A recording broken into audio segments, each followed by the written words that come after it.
사랑하는 성도 여러분, 일주간 동안 안녕하셨죠? 아마 30일부터 휴가를 다 떠나시는데 혹시 지방에 가신 분들은 운전 조심하시고요. 그리고 가능하면 우리 지방에 내려가지 않는 것이 방역에도 도움이 된다고 하니까 가능한 내려가지 마시고 부득이하게 가시는 분들은 무사하게 잘 다녀오시길 바랍니다. 자, 오늘 예배는 시편 67편 1절로부터 7절까지 봉독하면서 시작하도록 하겠습니다. 하나님은 우리에게 은혜를 베푸사 복을 주시고 그의 얼굴 빛을 우리에게 비추사 주의 도를 땅 위에 주의 구원을 모든 나라에게 알리소서. 하나님이여 민족들이 주를 찬송하게 하시며 모든 민족들이 주를 찬양하게 하소서. 온 백성은 기쁘고 즐겁게 노래할지니 주는 민족들을 공평히 심판하시며 땅 위에 나라들을 다스리실 것임이니이다. 하나님이여 민족들이 주를 찬송하게 하시며 모든 민족으로 주를 찬송하게 하소서. 땅이 그의 소산을 내어 주었으니 하나님 곧 우리 하나님이 우리에게 복을 주시리로다. 하나님이 우리에게 복을 주시리니 땅의 모든 끝이 하나님을 경외하리로다. 아멘. 만복의 근원 하나님 온 백성 찬송 드리고 저 전사여 찬송하세. 찬송 성부 성자 성령 아멘. 나는 전능하신 아버지 하나님 천지의 창조주를 믿습니다. 나는 그의 유일하신 아들 우리 주 예수 그리스도를 믿습니다. 그는 성령으로 잉태되어 동정녀 마리아에게서 나시고 본디오 빌라도에게 고난을 받아 십자가에 못 박혀 죽으시고 장사된 지 사흘 만에 죽은 자 가운데서 다시 살아나셨으며 하늘에 오르시어 전능하신 아버지 하나님 우편에 앉아 계시다가 거기로부터 살아있는 자와 죽은 자를 심판하러 오십니다. 나는 성령을 믿으며 거룩한 공교회와 성도의 교제와 죄를 용서받는 것과 몸의 부활과 영생을 믿습니다. 아멘. 자비로우신 하나님 아버지, 우리를 친히 사랑의 손길로 창조해 주시고 빚어 주시고 이 땅에 존재할 수 있도록 은혜를 베풀어 주셔서 감사합니다. 우리가 이 세상에서 무슨 일을 행하든 무슨 일을 당하든 그 속에서 주님의 손길을 발견할 수 있도록 도와주옵시며 주님이 우리에게 무슨 말씀을 하시는지를 깨달아 알아갈 수 있도록 은혜를 베풀어 주옵소서.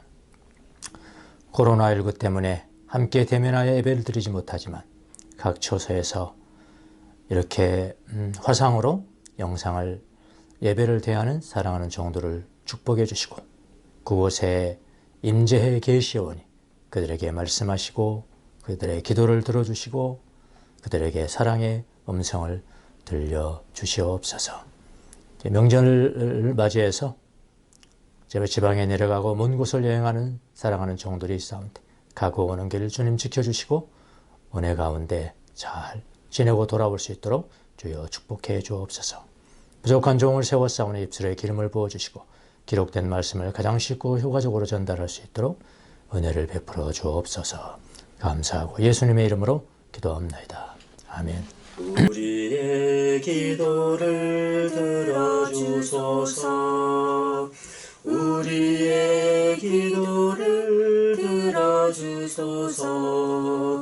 우리의 기도를 들어주소서. 우리의 기도를 들어주소서. 기리에 기리에 엘레이소. 기리에 기리에 엘레이소.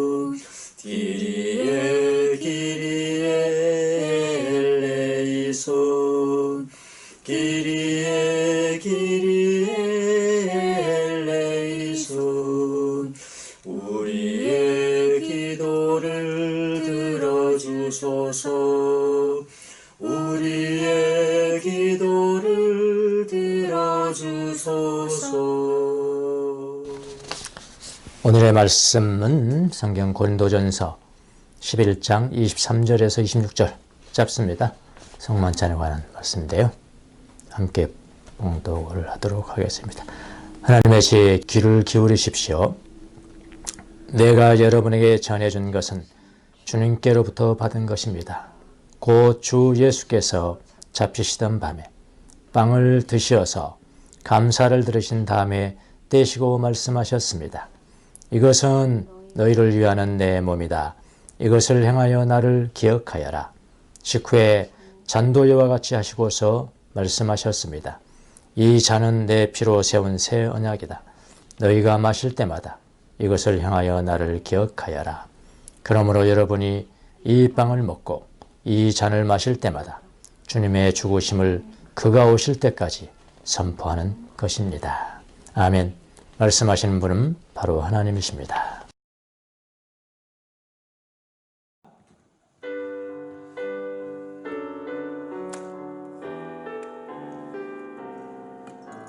지존하신 주님 이름 앞에 우리의 몸을 찬양드리길 원합니다. 지존하신 주님 이름 앞에 모든 무릎 꿇고 다 경배해.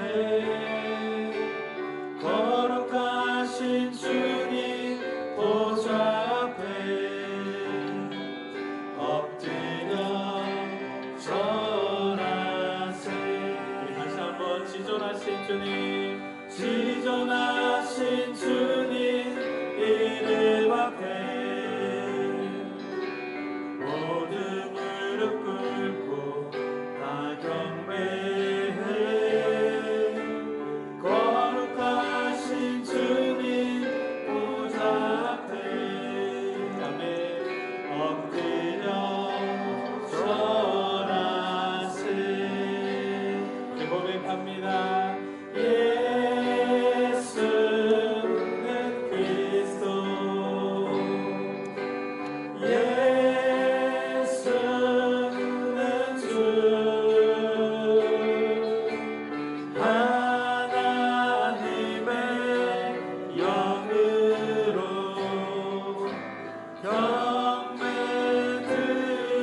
경배드리리. 다시 한번 지존하신 주님, 지존하신 주님 이름 앞에 모두 무릎 꿇고 모두 무릎 꿇고 다 경배. 아멘. 거룩하신 주님 보좌 앞에 엎드려 절하세. 우리 한 목소리로 고백합니다. 예수는 그리스도, 예수는 그리스도. 아멘. 예수는 주, 하나님의 영으로, 하나님의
보혈 능하겠도다 주의 피 믿음으로 주의 보혈 그 어린 양의 배우기 주 피로다.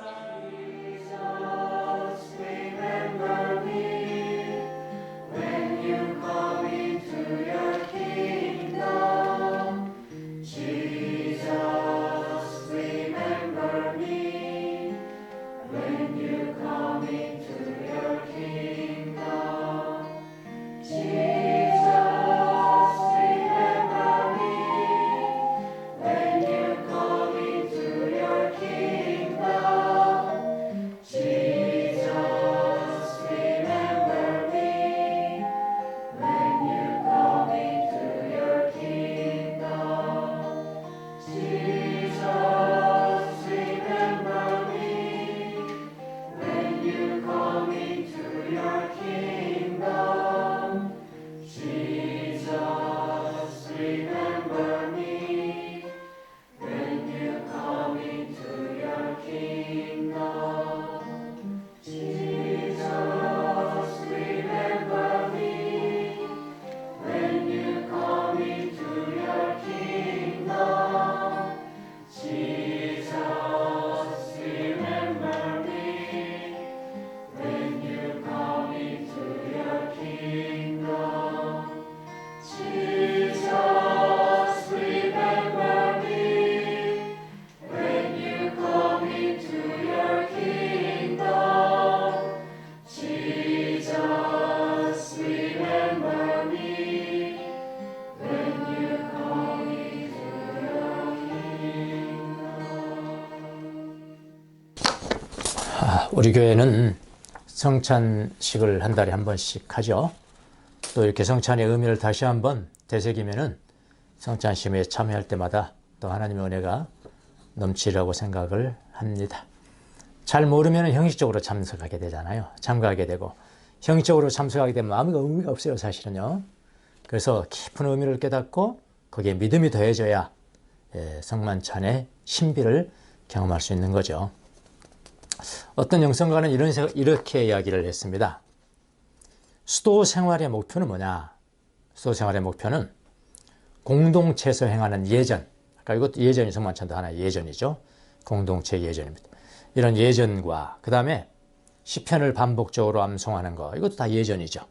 그렇게 해서 자기 자신이 변화되도록, 그 반복적인 일들을 통해서 자신이 변화되도록 하는 것이 수도 생활의 목표라고 했습니다. 언제까지 반복해야 될까요? 언제까지 그걸 반복해야 될까요? 우리의 삶이 뭐가 되냐면은 하나님의 영광을 찬양하는 시편이 될 때까지. 이건 제 말이 아니고요. 그들의 말을 제가 인용해 온 겁니다. 보시지 않습니까? 우리의 삶이 뭐가 돼요? 한편의 시편이 되도록. 우리의 삶이 하나님의 영광을 찬양하는 시편이 될 때까지 그렇게 뭐예요? 반복적으로 하는 거예요. 반복적으로. 그렇게 이야기했습니다. 여러분 어떤 종교긴 간에요. 뭐 불교든 힌두교든 어떤 종교이든 간에 이 예전은 다 있습니다. 이런 불교에도 있습니다. 뭐 불교 다른 건 놔두고요. 불교 여러분 절에 가면 조금 큰 절에는 뭐가 있습니까? 탑이 항상 있죠. 탑이 있습니다. 탑이 뭘까요? 원래는 유골을 모시는 거예요. 이 성인들의 유골을 모시는 곳이죠. 그래서 불교인들은 그 탑 앞에서 항상 합장을 하게 되죠. 예.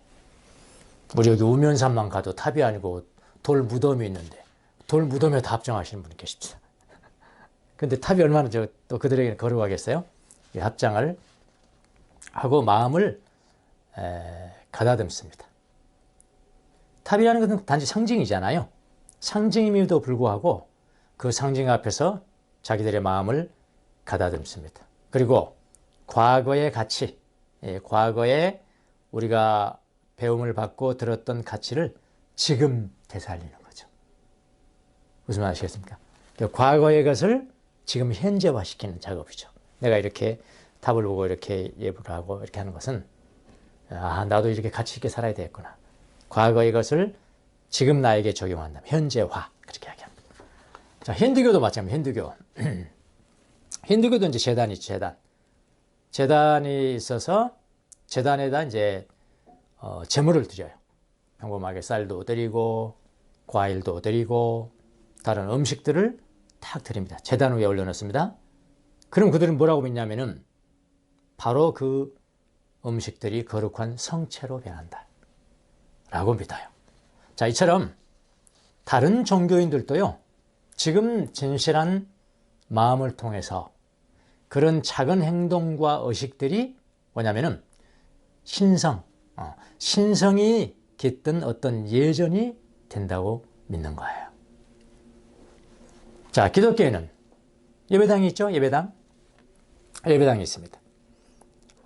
예배당에는 사실은 제단이 있죠, 제단이요. 근데 우리는 없죠. 우리는 없어요. 제단을 놓을 수 없었습니다, 사실은요. 감리교 같은 데 제단이 있고요. 루터교, 성공회, 가톨릭은 물론이고요. 제단들이 있어요.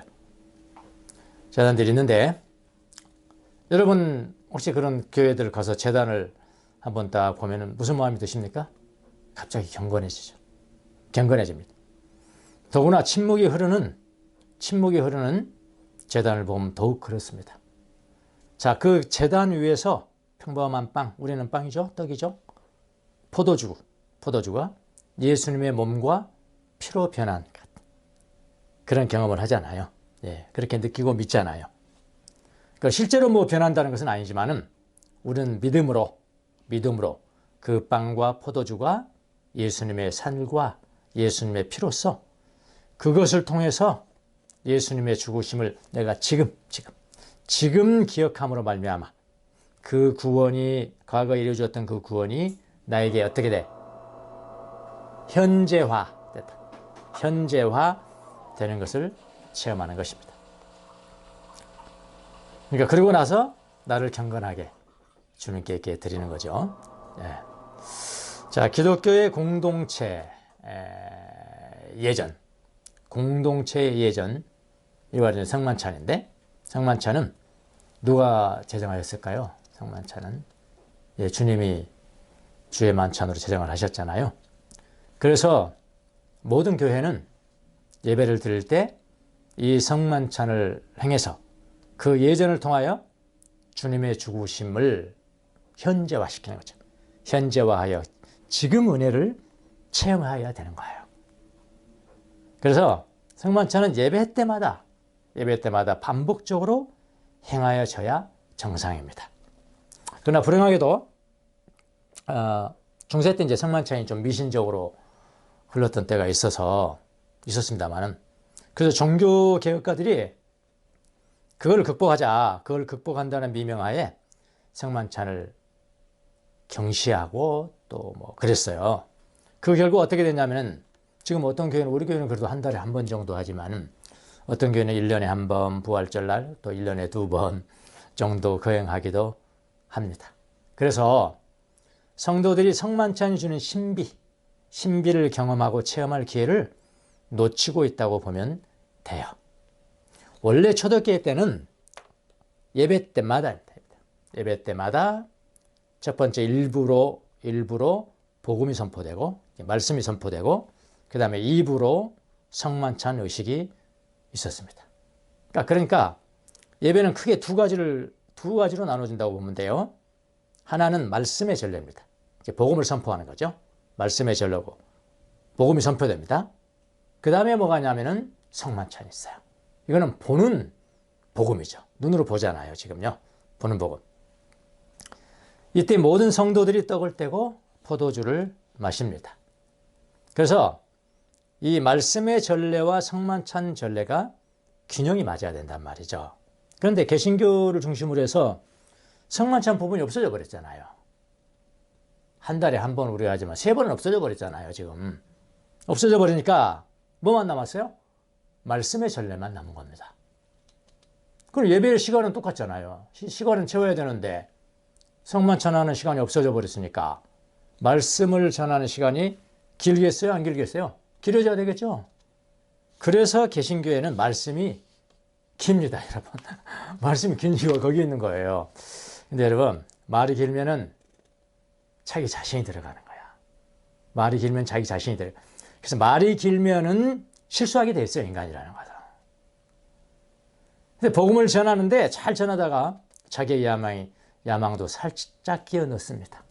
어떤 사람. 저도 그랬던 것 같습니다. 살짝 끼워 넣어요. 저는 많은 교회의 말씀을 전하러 다녔지 않습니까? 외부에서 간 사람은요, 그 교회의 분위기 냄새가 그냥 느껴져요. 바로 가면 느껴집니다. 근데 안에 있는 사람들 그건 몰라요. 그 냄새 못 맡습니다. 어떤 교회는요, 교인들이 그냥 무조건 맹종의 냄새를 풍깁니다. 무조건 이거는 맹종이에요. 무조건 맹종. 완전 이건 뭐 조폭의 세계보다 더한 것 같아. 막 인사하고 하는 거 보면. 예? 무조건 맹종의 냄새. 분별력조차 없어요. 왜 그랬을까요? 그 교회 교사인 목사가 말씀을 전하고 복음을 전하면서 자기의 신념을 첨가해서 전했기 때문이에요. 그래야 된다고 전했기 때문에. 녹물은 녹슨 물이잖아요. 녹물은 순수한 물에 섞여서 녹물을 먹은 거예요. 물을 먹였는데 녹물이 섞였어. 거기. 어떤 교회는 가면은요, 교인들이 굉장히 투쟁적입니다.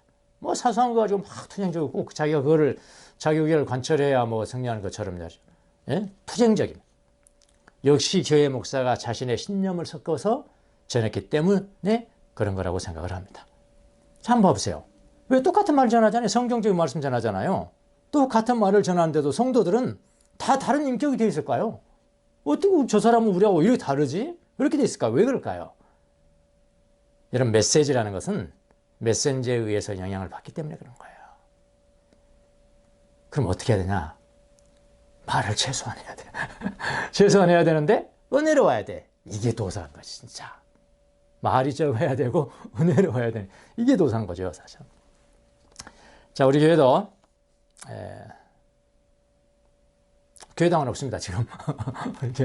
교회는 있습니다만 교회당은 없습니다. 다른 곳에 자리를 잡을 때는 이제 매주마다 성만찬을 거행해야 돼요. 성경적으로 해야 되니까. 그래야지 성도들의 바른 영성에 도움을 줍니다. 그러려면 어떻게 해야 되냐? 말씀은 반으로 줄여야 돼요. 줄인 성만찬은 없으니까 지금 전하는 말씀의 반으로 당연히 줄어들 겁니다. 성만찬을 하게 되면요. 보여주는 복음이 절반이 들어오기 때문에 말로 들려주는 복음은 당연히 시간을 줄여야 합니다. 자, 오늘 성만찬에 관한 말씀인데요. 왜 우리는 성만찬을 비중 있게 거행을 해야 할까요? 비중이 있어야 되거든요. 매주 해야 된다는 것이니까. 주님께서 제정하신 최후의 만찬의 의미를 아시면 여러분이 인정을 하게 돼요. 아, 그렇구나. 참 중요하구나.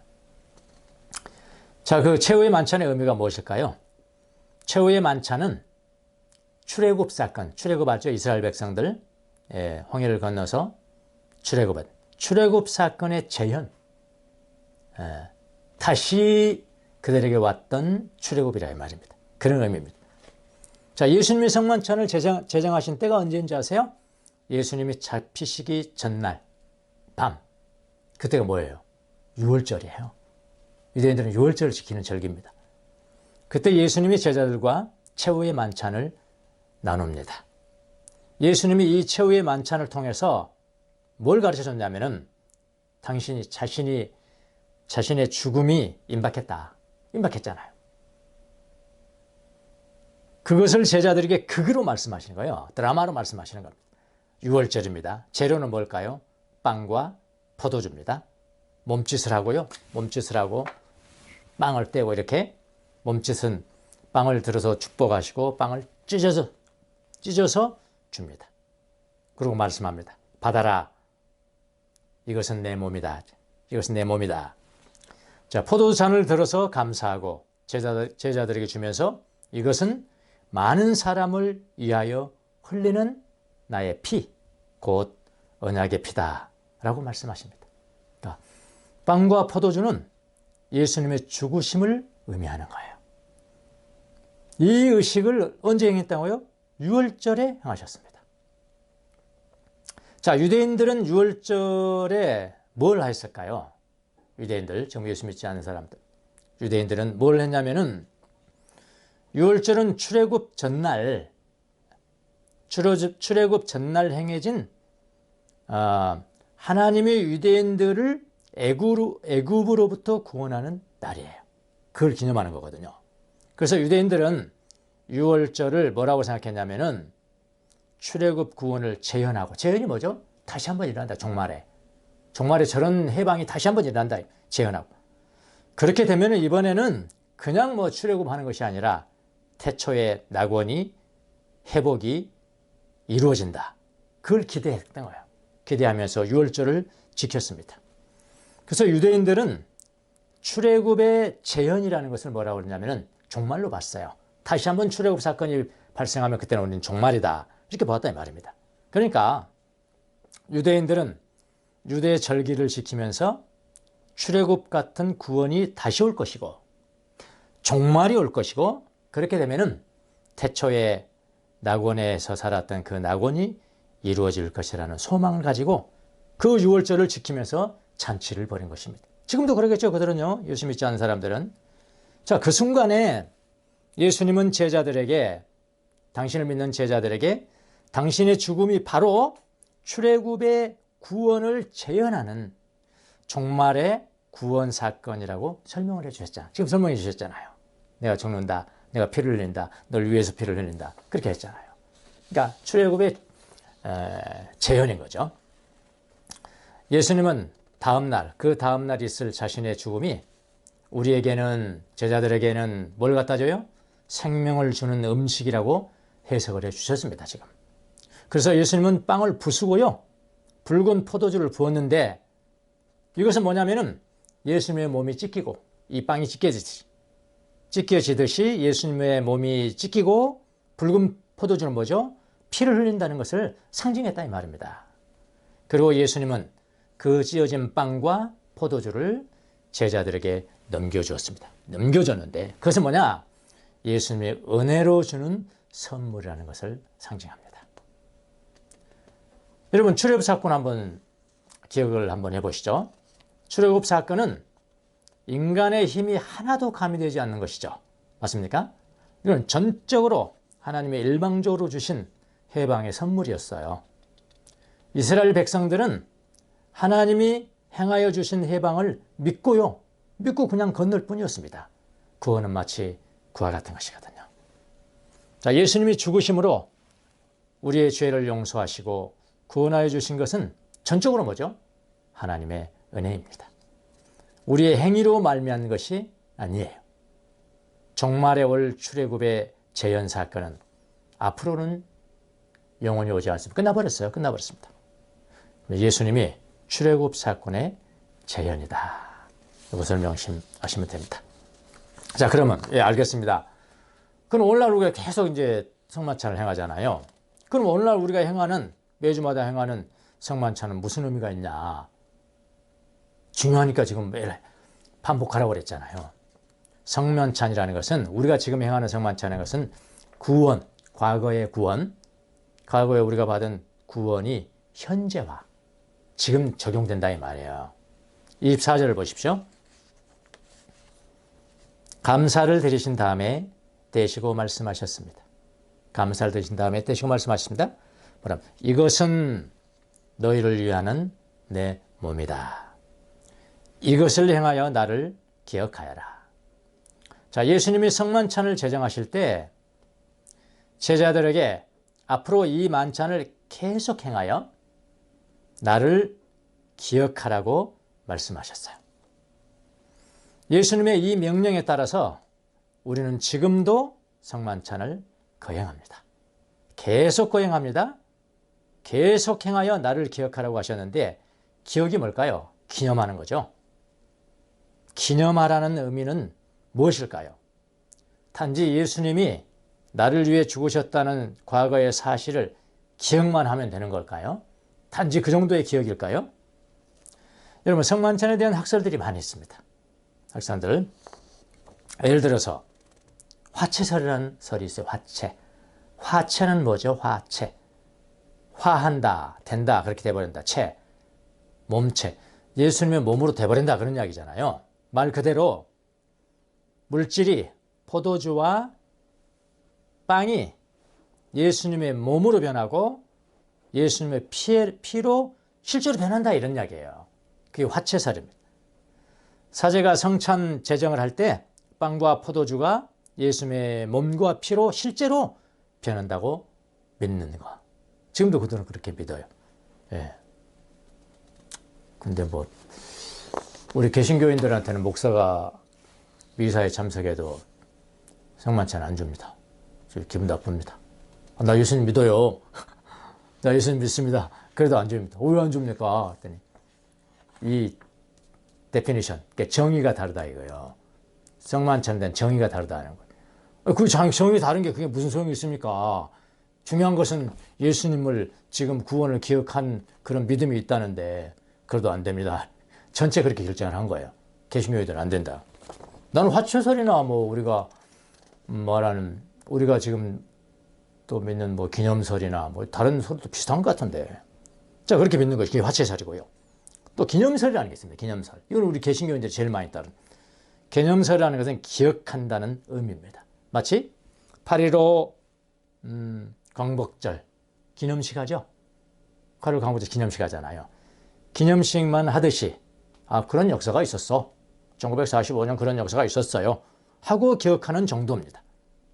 또 뭐 공제설은 뭐 화채도 아니고 뭐 기념도 아니지만은 우리가 기도하고 할 때 그 빵에 성령님이 공제한다. 함께 있다. 공제설. 뭐 성령 임재설 뭐 그런 여러 가지 설들이 있습니다. 거기에요, 근데 가만히 보면요. 제일 중요한 것만 제가 보겠습니다.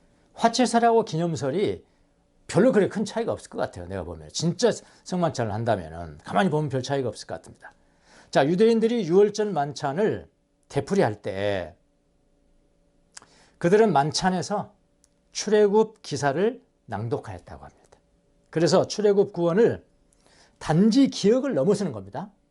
기억을 넘어서 그 기억이 오늘날의 현재화하였다고 믿었어요.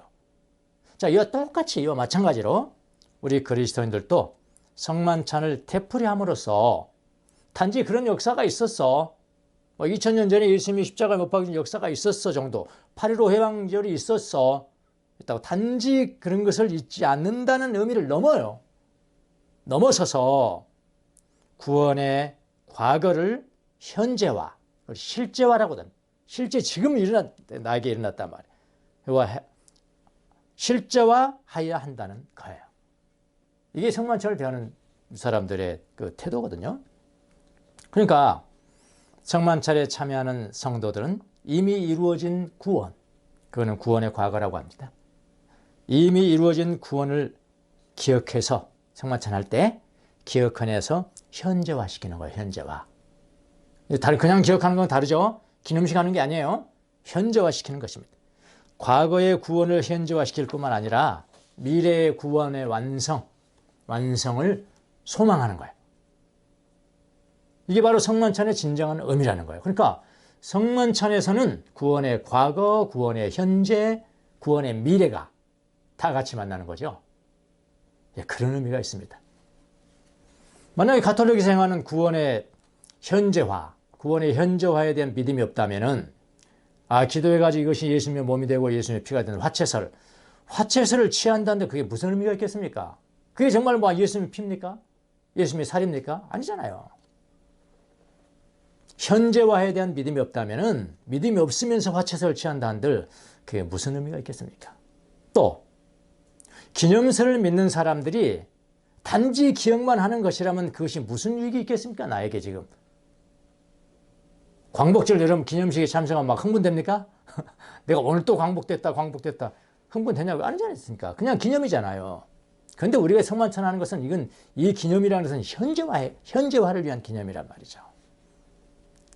진정으로 우리가 성만찬을 행할 때 예수님이 나를 위해서 죽으신 사건이 기억이 될 뿐만 아니라 현재화되어서 지금 나에게 효력이 발생한다면, 그렇죠? 지금 나에게 효력이 발생한다면 화채설을 믿는 것과 기념설을 믿는 것과 여러분 무슨 차이가 있겠습니까? 왜 우리한테는 성만찬 안 주는 겁니까? 개신교인이라고. 좀 이렇게 좀 전형적으로 이해하는 사람들이 없을까요? 가톨릭에서는. 예. 여러분, 우리가 성만찬을 행할 때 2000년 전에 나를 위해서 십자가에 못 박혀 죽으심과 부활하신 예수님의 구원의 은혜가 현재 지금 나에게 역사하여야 합니다. 그리고 다시 오실 예수님의 재림을 갈망하는, 우리가 갈망하는 마음, 고대하는 마음이 생겨야 돼요. 이게 성만찬의 진정한 의미라니까요. 이것이 바로 참으로 성만찬을 체험하는 사람들의 태도입니다. 여러분 모두가 진실한 믿음으로 성만찬을 행함으로 말미암아 구원의 과거, 구원의 현재, 구원의 미래를 체험하시는 여러분이 되시기를 바랍니다. 오늘은 좀 짧게 했습니다. 다음 주에는 성만찬에 참여한 사람들이 마음이 준비가 안 되고 다 그런 전혀 믿음이 없이 그냥 무조건 관습적으로 참여해서 병도 걸린 사람이 있고 죽은 사람도 있었다는 거예요. 예. 하나님께서 초대교회 때 역사했던 그런 식으로 해버렸으면 오늘날은 죽어가는 사람이 많을 것 같은 생각이 드는데, 어떤 자세로 우리가 성만찬을 하나님께 하셔야 되는가, 다음 주에도 한번 보도록 하겠습니다. 기도하겠습니다.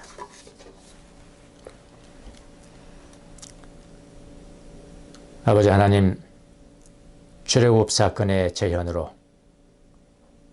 주님의 몸과 피를 기억해서 현재화시켜서 구원의 현재를 이루며 살아가도록 우리에게 성만찬을 제정해 주셔서 감사합니다.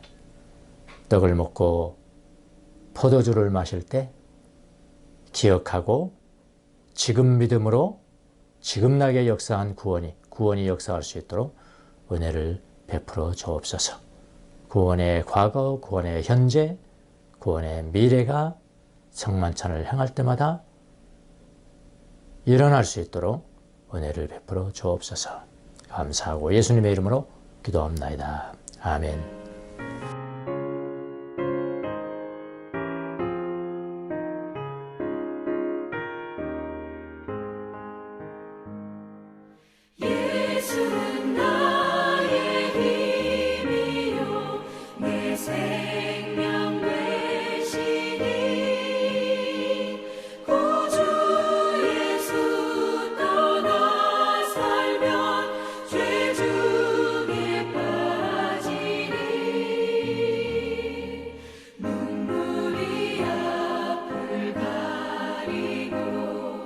내 맘에 근심 쌓이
코로나19 극복을 위한 정교인 합심 기도를 하겠습니다.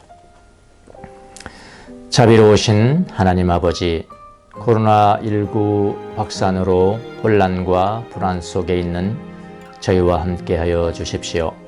어려움 속에서도 내면의 평화를 잃지 않고 기도하도록 지켜주시고 각자의 삶의 자리에서 최선을 다할 수 있도록 인도하여 주십시오.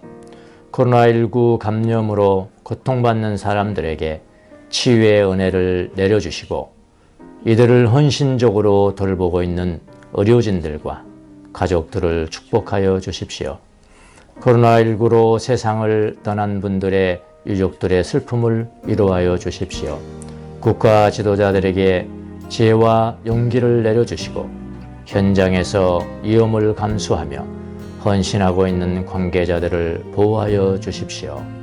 특별히 더 큰 위험에 노출되고 가난하고 소외된 사회적 약자들을 우리 교회가 더 잘 돌볼 수 있도록 도와주십시오.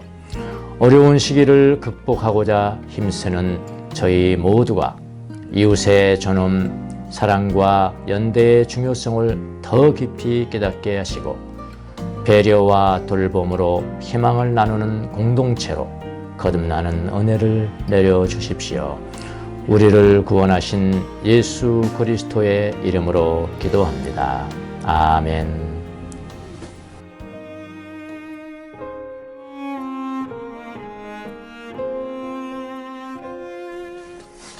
다음 주는 추석 연휴 기간에 저희들이 주일을 맞습니다. 그래서 유치부와 작년부는 이렇게 동영상으로 저희들이 만들어 드리고 초등부와 청소년부는 줌으로 실시간으로 줌으로 예배를 드리는데 몇 사람이 더 빠질 것 같은 생각이 들어서 청소년부는 한 주간 쉬고 그냥 어른 동영상으로 예배로 대체했으면 좋겠다는 생각이 듭니다. 그렇게 하시기 바랍니다. 예, 운전 조심하시고 잘들 다녀오시기 바랍니다. 주님의 감사해서 귀한 사랑과 나눔의 연보를 주님 앞에 올려드렸습니다. 이 헌금이 사용되는 곳에 하나님의 영광이 드러나게 도와주옵시며 주의 나라가 확장되는 데 쓰임받을 수 있도록 은혜를 베풀어 주옵소서. 지금은 우리 주 예수 그리스도의 은혜와 하나님 우리 아버지의 무한하신 사랑과 성령님의 이루하심과 교통하심과 감동, 감화하심이 주의 만찬을 대할 때마다 구원의 과거와 현재와 미래가 동시에 체험되는 성만찬을 하기로 다짐하는 사랑하는 주의 종들 머리 위에 지금부터 영원토록 함께 계실지어다. 아멘.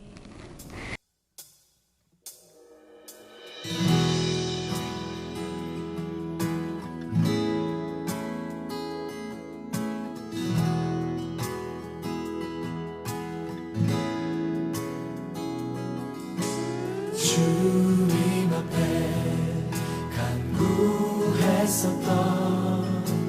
한 가지 그것은 구하리니 내 일생 주전에 거하게 하소서.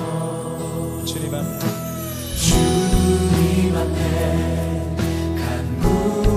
했었던 한 가지 그것은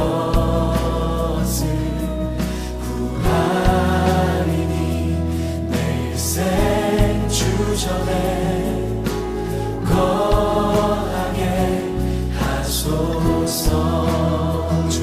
주의 아름다움 늘 바라보면서 내가 주님 전에서 주 찬양하리라.